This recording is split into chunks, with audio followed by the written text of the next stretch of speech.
Antimissa. O sacerdote, chegando ao altar, desdobra um pano ou corporal e coloca o cálice sobre o mesmo. Seguem as orações ao pé do altar, que o sacerdote reza alternando com os coroinhas que representam o povo. Estas orações são o Salmo 42, no qual se exprime o desejo da celebração do santo sacrifício e a confiança no auxílio divino. A confissão geral, confítel, que o sacerdote e o povo fazem para que se purifiquem dos pecados veniais que podem impedir o chegar com confiança e alegria ao santo altar. E orações que imploram a misericórdia divina.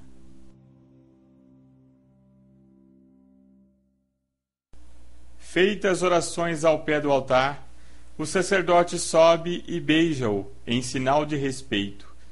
Dirige-se depois ao lado direito, onde reza o introito, que geralmente contém trechos da Sagrada Escritura e refere-se à festa do dia.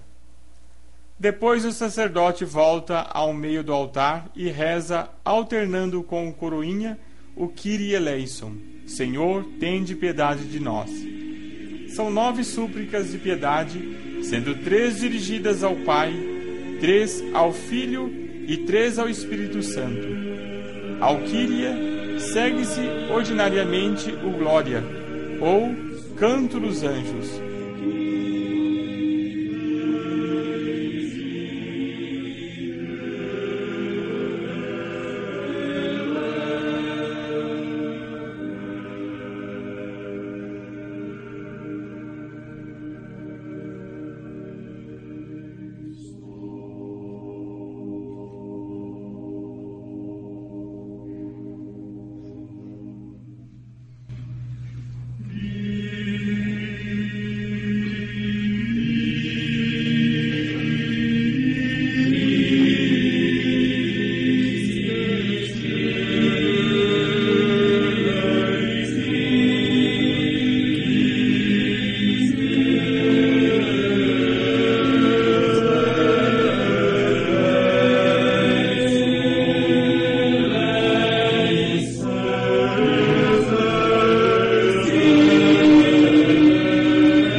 Depois do Glória, ou depois do Kyrie, quando não há glória, o sacerdote volta-se para o povo dizendo: Dominus vobiscum, o Senhor seja convosco.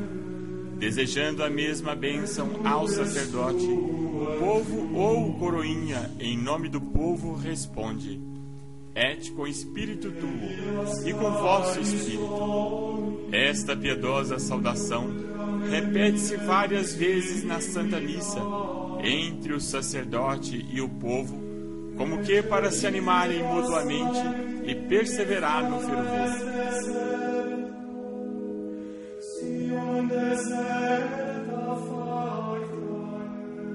Depois, o celebrante vai ao lado direito do altar e reza, em nome de todos os presentes, uma ou várias orações para as intenções gerais. Segue-se a leitura da epístola, tirada da Sagrada Escritura, geralmente um trecho de uma carta dos apóstolos.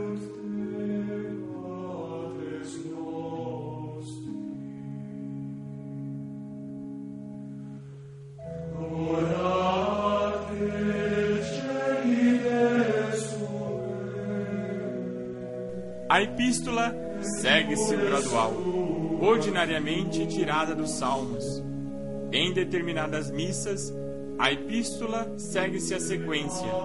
Depois do gradual ou da sequência, o celebrante dirige-se ao outro lado do altar, inicia-se a leitura do Evangelho.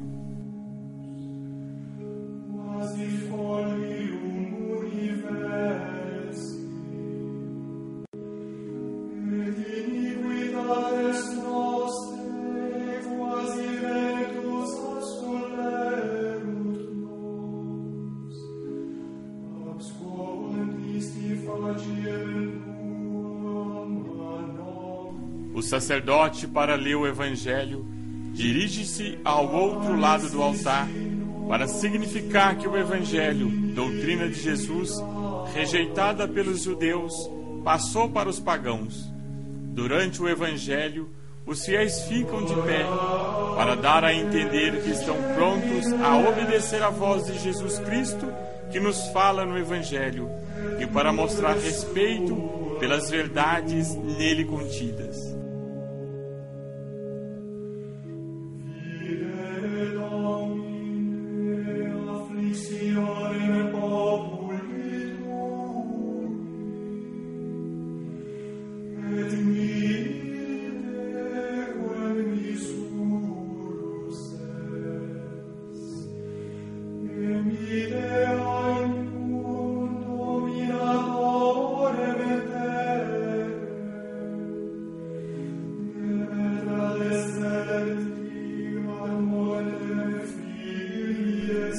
Todos os domingos do ano, como também nas festas de Nosso Senhor Jesus Cristo, da Santíssima Virgem, dos apóstolos e doutores da Igreja, reza-se depois do Evangelho o Credo. Assim termina a antimissa, ou Missa dos Catecúmenos, assim chamada porque, nos primeiros tempos do cristianismo, os catecúmenos e penitentes públicos eram despedidos pelo diácono depois do Evangelho.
O sacerdote toma o pão e o vinho e os oferece ao Altíssimo.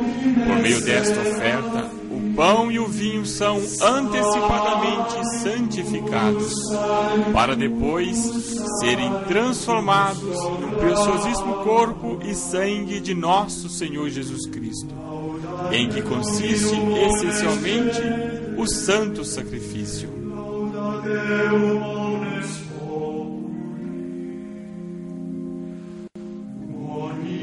Confirmata et super nos misericordia eius, et veritas Domini manet in aeternum. A seguir, o sacerdote lava as mãos, em sinal de que a alma deve estar purificada de todo pecado, até mesmo das menores faltas, para oferecer o santo sacrifício.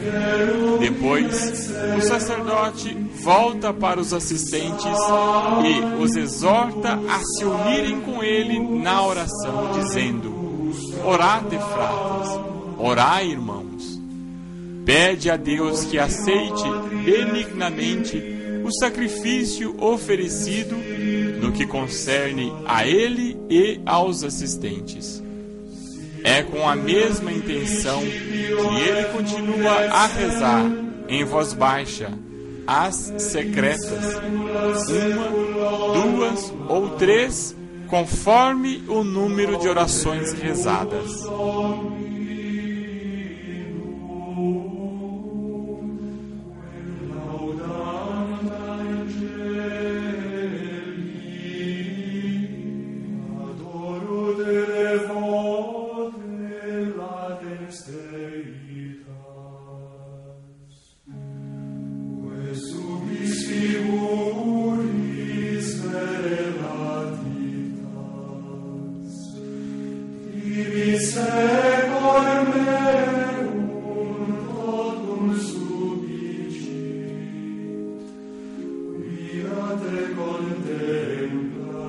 Esta parte é preparada pelo prefácio, solene oração de louvor e agradecimento. Como introdução, o sacerdote diz: Sursum corda, elevai os corações. Por fim, une-se aos coros dos anjos, dizendo: Santo, Santo, Santo. As orações depois dos santos são ditas em voz baixa. Daí o nome de missa secreta. Dá-se o nome de cânon a parte da Santa Missa que vai dos Sanctus até o Pater Noster, porque estas orações não variam. Nas orações que precedem a consagração, reza-se de um modo especial pela Santa Igreja, pelo Papa, pelos bispos e por todos os fiéis, principalmente por todos os presentes e por aqueles pelos quais o sacerdote oferece a Santa Missa ou que ele quer recomendar a Deus de um modo especial. Depois que o sacerdote pede por toda a igreja militante, ele faz a comemoração dos santos, para que Deus, em atenção aos méritos de sua intercessão, nos proteja sempre com o auxílio de sua graça.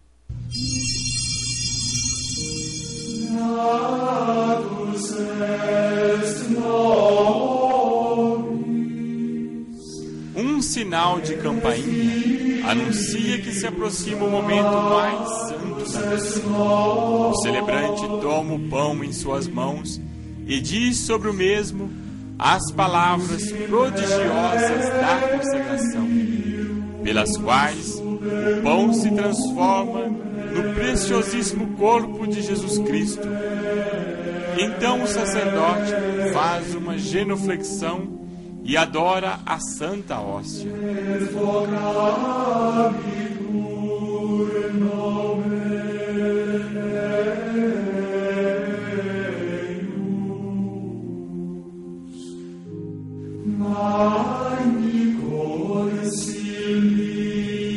Logo depois, a mostra ao povo, para que também adore a Deus e Salvador presente no altar. O mesmo sucede com o cálice, depois que o vinho foi transformado no preciosíssimo sangue de Jesus Cristo.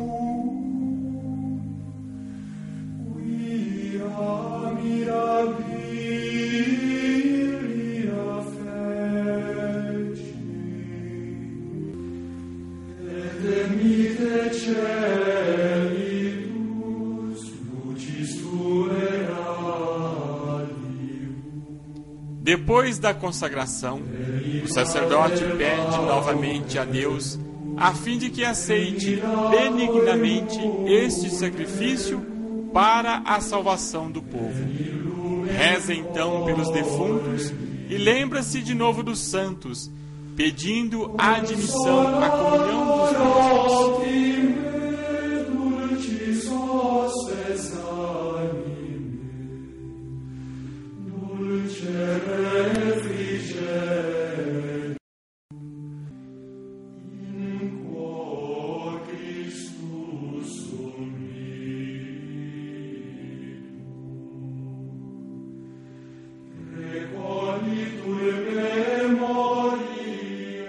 Como introdução a esta parte, o sacerdote reza em voz alta o Pater Noster, que é o resumo de todas as petições.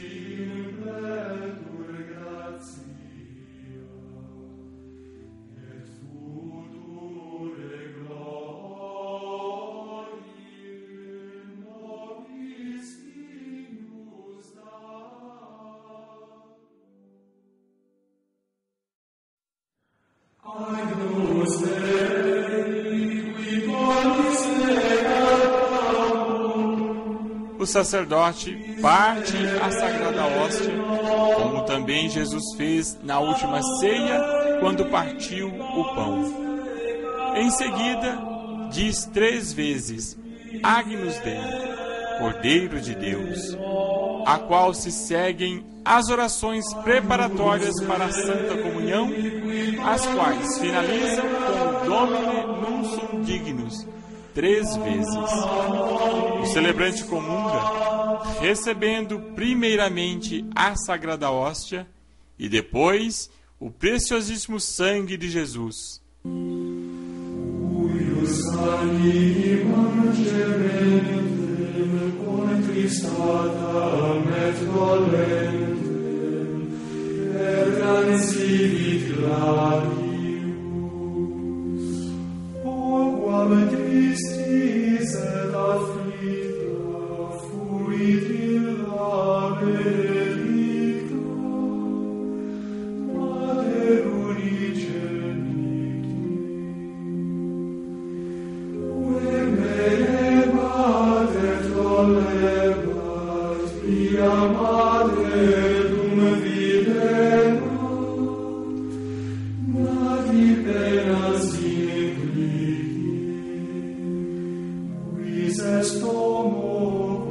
Depois da Santa Comunhão, seguem-se a ação de graças, a bênção do sacerdote.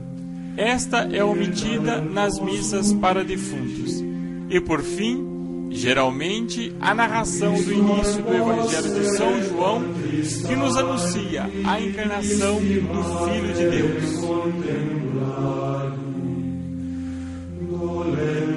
Come figlio